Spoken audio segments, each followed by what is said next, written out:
Assalamualaikum warahmatullahi wabarakatuh. Hello, welcome back to my channel. Saya Vita Permatasari. Di sini kita akan belajar tentang IPA ya, ilmu pengetahuan alam, kelas 7. Nah, materinya apa ya untuk kelas 7 ini? Sebelum kita lanjut ke materi, jangan lupa like, share, and subscribe ya. Kita lihat video berikut ini, check it out. Sebelum kita mulai pembelajaran hari ini, alangkah baiknya kita berdoa terlebih dahulu ya. Karena kita belajarnya secara online atau virtual, jadi kita berdoa masing-masing ya. Doa dimulai. Selesai. Hari ini kita akan belajar tentang sistem organisasi kehidupan makhluk hidup. Nah, apa saja sih sistem organisasi kehidupan makhluk hidup itu? Ternyata jika ditelusuri, bagian-bagian tubuh makhluk hidup itu terdiri dari susunan beberapa bagian. Dari bagian yang terkecil sampai organ yang terbentuk seperti kalian lihat sendiri, ada manusia, ada hewan, dan ada tumbuhan. Nah, apa saja sih urutan sistem organisasi makhluk hidup itu? Yang pertama ada unit yang paling kecil, itu yang bawah ada sel. Nah, selanjutnya yang lebih besar lagi ada jaringan ya, jaringan. Kemudian ada organ. Organ ada sistem organ, dan sistem organ itu membentuk suatu makhluk hidup. Nah, apa saja sih pengertian-pengertian dari sel, jaringan, sistem organ, organ, dan makhluk hidup? Mari kita lihat pengertian-pengertiannya ya. Yang pertama, unit yang paling kecil itu adalah sel. Nah, sel itu merupakan unit yang terkecil dari makhluk hidup. Nah, untuk melihatnya kita itu membutuhkan mikroskop ya. Jadi kita nggak bisa ngelihat nih dengan mata telanjang ya, dengan tanpa bantuan alat. Kita tidak bisa melihat bagaimana bentuk sel karena sel itu bagian paling kecil. Kalian bisa lihat di sini. Penemu sel pertama itu adalah Robert Hooke. Ya, pada tahun 1665, seperti kotak sarang lebah atau penjara. Kalian bisa lihat gambar yang ada di samping ya.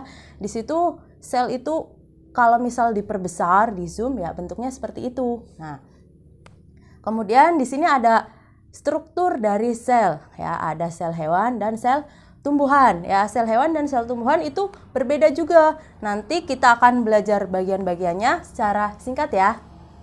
Sekarang kita lihat bagian-bagian dari sel hewan.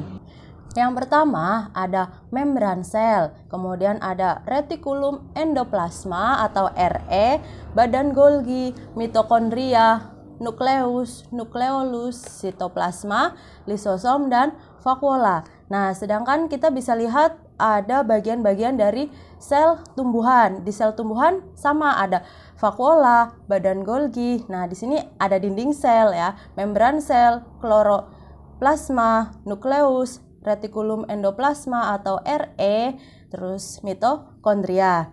Untuk pengertian-pengertiannya kita bisa lihat. Untuk bagian-bagian selnya, yang pertama ada membran sel atau selaput sel. Nah, gunanya untuk melakukan pertukaran zat, oksigen, makanan, sisa metabolisme, dan sebagai pembungkus sel. Nah, kalau misal pada sel tumbuhan, pembungkusnya itu apa tadi? Dinding sel ya, yang bagian paling luar. Kemudian yang selanjutnya ada inti sel atau nukleus. Nah, itu berfungsi untuk mengatur semua kegiatan sel.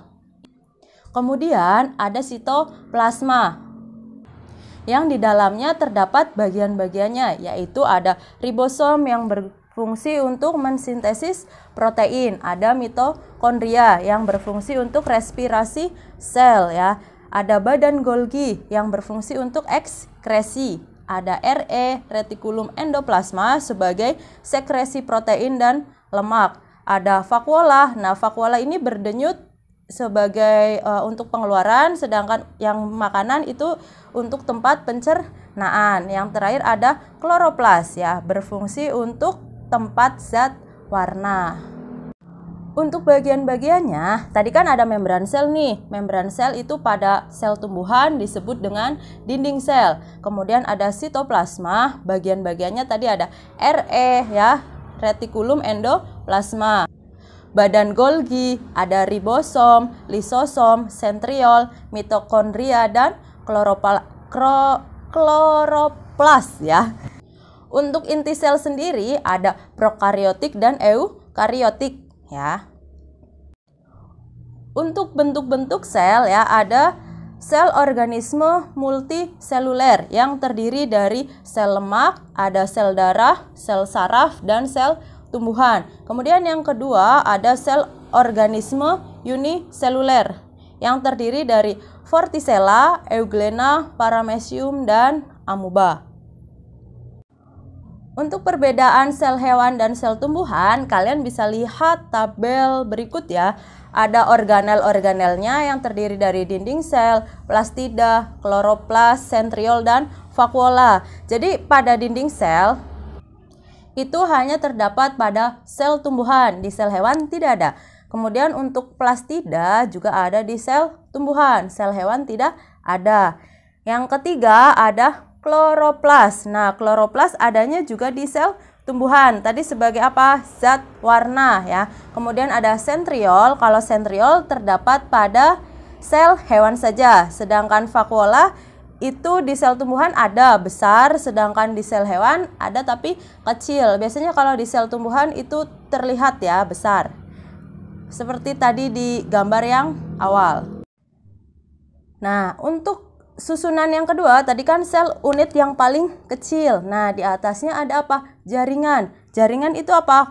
Sekumpulan sel yang memiliki bentuk, susunan, dan fungsi yang sama. Kalian bisa lihat di sini ada beberapa gambar, ada jaringan darah ya itu. Yang pertama ada jaringan pada hewan.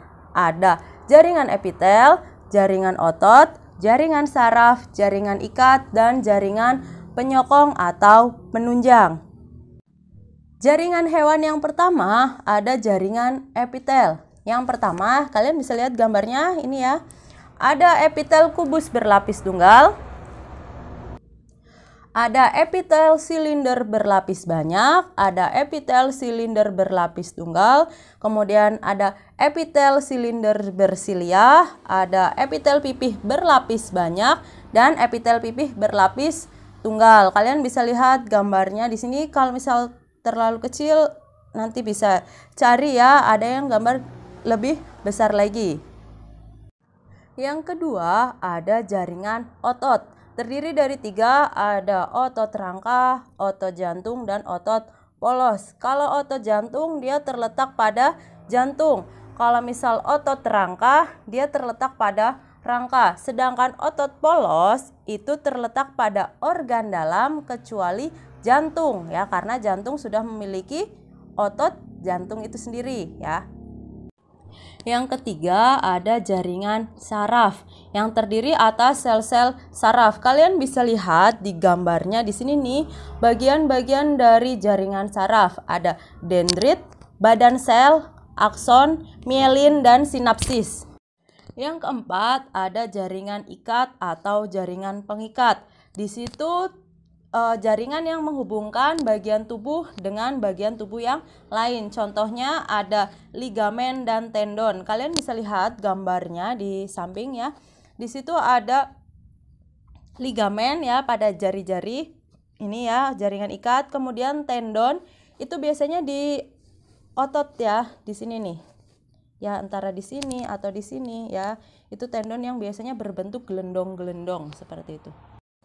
Yang kelima ada jaringan penyokong. Nah, di situ berfungsi untuk memberi bentuk tubuh, melindungi tubuh, dan menguatkan tubuh. Namanya juga penyokong ya, jadi menyokong. Terdiri dari tulang rawan dan tulang.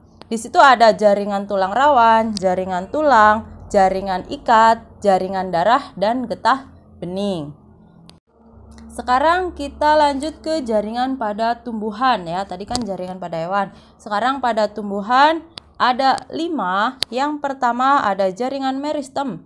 Yang kedua jaringan epidermis. Yang ketiga ada jaringan parenkim, jaringan pengangkut, dan jaringan penguat. Nah, apa saja sih fungsi-fungsinya? Yang pertama ada jaringan epidermis ya, jaringan pada tumbuhan itu melapisi permukaan akar, batang, dan daun. Jadi epidermis itu jaringan yang paling luar, yang ada di paling luar, tersusun rapat dan berfungsi untuk melindungi ya. Namanya juga di paling luar, jadi berfungsi untuk melindungi.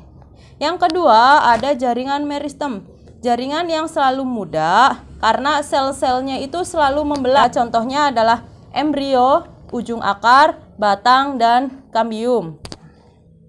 Yang ketiga ada jaringan pengangkut, terdiri dari xilem dan flum. Nah, biar mudah diingat, kalian bisa mengingatnya dengan xilem ya. Kalau bahasa Jawanya itu xilem atau kita tenggelam ya, atau menyelam. Kemudian flum, anggap aja dia keluar ya, flum dia di luar. Nah, karena jaringan xilem itu yang berada di dalam dan flum itu yang berada di luar ya. Fungsinya untuk xilem itu sendiri mengangkut air dan garam mineral dari akar ke daun ya. Jadi karena kita sudah menyelam gitu ya. Ini buat mengingat saja, karena menyelam dia mengangkut air dan garam mineral. Kemudian untuk flum itu mengangkut hasil fotosintesis dari daun ke seluruh tubuh ya, karena dia di luar jadi fungsinya mengangkut hasil fotosintesis atau makanan pada tumbuhan. Kalian bisa lihat gambarnya di sini. Untuk xilem ya, jadi diingatnya dengan xilem. Untuk xilem dan flum, kalian bisa lihat untuk xilem itu kan berada di sebelah luar ya. Kemudian flumnya itu yang ada di dalam kambiumnya. Nah, di situ jadi batasnya ada kambiumnya. Yang keempat ada jaringan penyokong. Nah, sel-sel yang dinding yang menebal dan keras.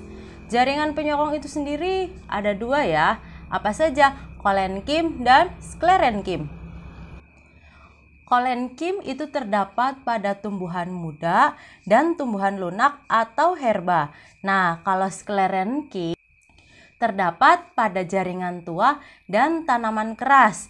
Contohnya ada batang kelapa, jambu, rambutan, tempurung kelapa, dan kulit kenari, dan ada berbagai macam juga yang lainnya.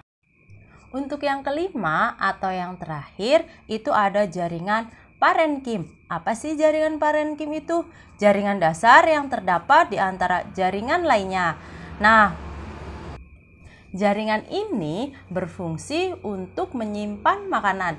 Jaringan parenkim ini pada daun terdapat dua jenis parenkim. Apa saja? Parenkim palisade dan parenkim spons. Parenkim palisade itu biasa juga disebut dengan jaringan palisade atau jaringan pagar atau jaringan tiang. Kalau misal parenkim spons itu biasa juga disebut jaringan spons atau bunga karang atau jaringan gabus. Nah, jaringan palisade itu sendiri berfungsi sebagai tempat fotosintesis. Sedangkan jaringan spons itu berfungsi sebagai tempat penyimpanan hasil fotosintesis. Nah, berikut ada gambar dari jaringan tumbuhan. Nah, adik-adik bisa lihat di situ ada gambar kutikula. Di paling atas itu ada kutikula. Kemudian ada epidermis bagian atas. Ada palisade parenkim, terus ada spons parenkim ya, seperti yang tadi saya sudah jelaskan. Kemudian ada ground tissue, dermal tissue, leaf tissue anatomi. Nah, di situ ada stoma juga di bagian bawah. Kemudian ada bagian epidermis bagian bawah ya. Epidermis kan jaringan terluar. Kemudian ada xilem dan flum. Nah, di situ ada bagian-bagian dari jaringan tumbuhan, ada kutikula juga ya. Nah, sekarang kita zoom lagi, coba zoom lagi. Di situ terdapat epidermis. Nah, epidermis itu jaringan yang paling luar. Kemudian di bawahnya ada korteks, ada endodermis di bawahnya lagi. Kemudian ada pericycle, itu adalah perikambium ya, biasanya pada pertumbuhan sekunder. Kemudian ada pit, itu di dalam pit itu ada empulur. Kemudian ada xilem dan flum. Kalian bisa lihat di situ xilem itu lebih di dalam daripada flum ya. Flum itu lebih di luarnya. Makanya saya lebih memudahkan untuk mengingat yaitu xilem alias menyelam. Nah, kemudian flum gitu, itu adalah bunyi misal lagi keluar dari air, flum gitu ya. Kemudian ada root hairs atau akar rambut ya, akar rambut dari tumbuh-tumbuhan. Nah, berikut tadi jaringan hewan, ada jaringan tumbuhan, kemudian ada sel. Bagaimana teman-teman, apakah sudah paham? Bagaimana teman-teman dan adik-adik? Semoga kalian sudah paham ya. Di sini saya hanya menjelaskan sedikit tentang sel dan jaringan ya, sel pada hewan dan tumbuhan, jaringan pada hewan dan tumbuhan. Maaf jika banyak gangguan ya, ada kendaraan bermotor berseliweran karena memang ruangannya tidak kedap suara. Nah, jika teman-teman atau adik-adik ingin bertanya, kalian bisa tanya di kolom komentar atau chat di sosial media saya. Apabila masih ada yang dibingungkan atau ditanyakan, kalian juga bisa cari-cari sumber lain untuk belajar lagi. Jadi tidak hanya belajar dari satu sumber saja, oke? Nah, sampai ketemu di pertemuan selanjutnya. Mungkin cukup sekian dari saya, semoga bermanfaat. Apabila ada yang mau ditanyakan, silakan kalian chat di kolom komentar atau chat di sosial media saya. Maaf apabila ada kesalahan, sampai jumpa lagi, bye. Jangan lupa like, comment, dan subscribe ya. See you next time. Wassalamualaikum warahmatullahi wabarakatuh.